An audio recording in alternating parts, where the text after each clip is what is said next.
Thanksgiving wasn't supposed to hurt. It was supposed to be simple, quiet, even. But pain has a way of finding its way to the table, even when the table's been cleared. I remember the message: "We're canceling Thanksgiving this year. Money's tight. We just can't afford it." It came from my cousin, Mara. The same cousin who used to steal my fries as kids and laugh like she owned the world.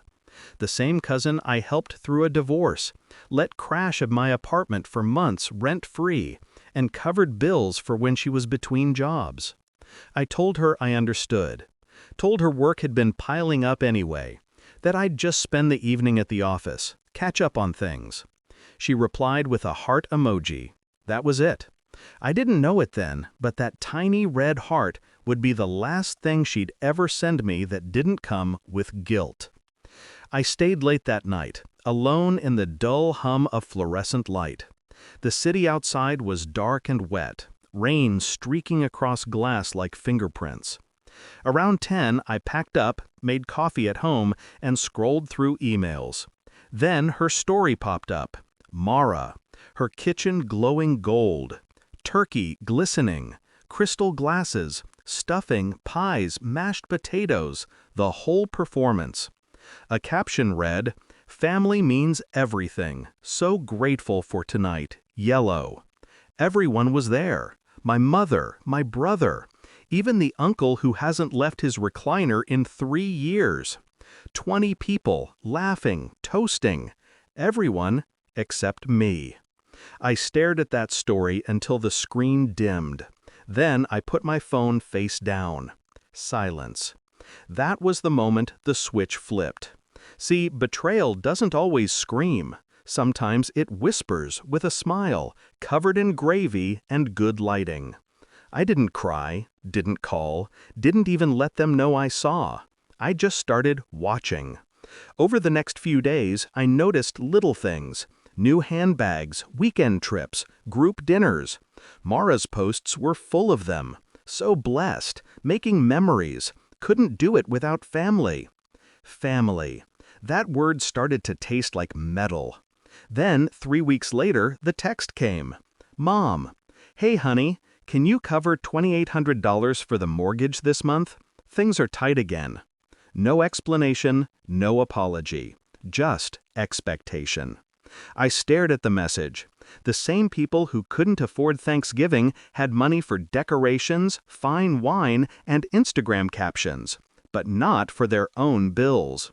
I typed slowly, "Ask your guests." Then I blocked them. Every single one. Phone, email, socials, gone. By morning, 41 missed calls, 12 texts from different numbers, and one final message from Mara. "Please, don't do this to us." To us. That word again. Let me explain something about silence. It unnerves people, especially the ones who depend on your compliance. They expected me to yell, to argue, to beg for inclusion or forgiveness, but I didn't. I just disappeared. And in that vacuum, things started collapsing. Mara had borrowed $5,000 from me earlier that year, money she swore she'd return when her catering side business took off. She even had me sign on as a silent investor for her equipment. A kindness she turned into convenience.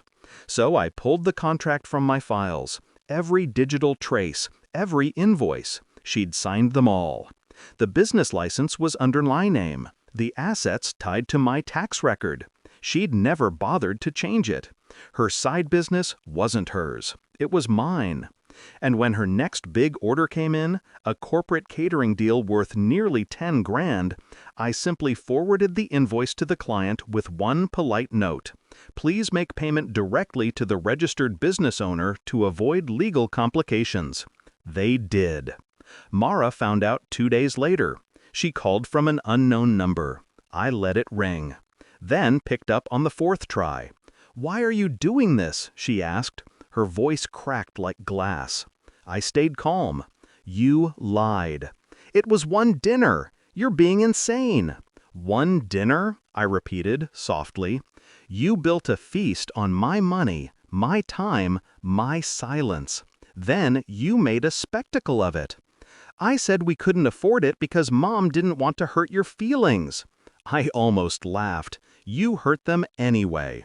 She started crying, told me she didn't mean for it to go that far, that she was going to pay me back, that family shouldn't do this to each other. And I said, very quietly, exactly. Then hung up. The next week, her business page went dark. Clients pulled out. Her name started floating through small-town gossip, words like fraud and liar trailing behind. Mom tried calling too, left voicemails about how I was punishing everyone, how I should just let it go. But I remembered every time I bailed them out, every time I skipped the meal to help them eat, every favor, every sacrifice wrapped in guilt. No more. I didn't post anything, didn't defend myself. Just let their silence fill the air. People eventually stop shouting when no one answers. A month later, Mara sold her car, then the house, then moved in with her mother, my mother. It's poetic, really. Thanksgiving came again this year. No invites, no stories. Just me, a small meal, peace. I ate slowly, listening to the clock tick. Then I scrolled through my phone, just once. Her old message was still there. Please, don't do this to us. I smiled, deleted it. They'd been doing this to me for years. I just finally let them taste it. People think revenge is noise. It's not. It's precision, timing, control. It's the quiet sound of your phone not ringing while theirs never stops. Thanksgiving wasn't canceled. It was just recalculated. And this time, the bill went exactly where it belonged.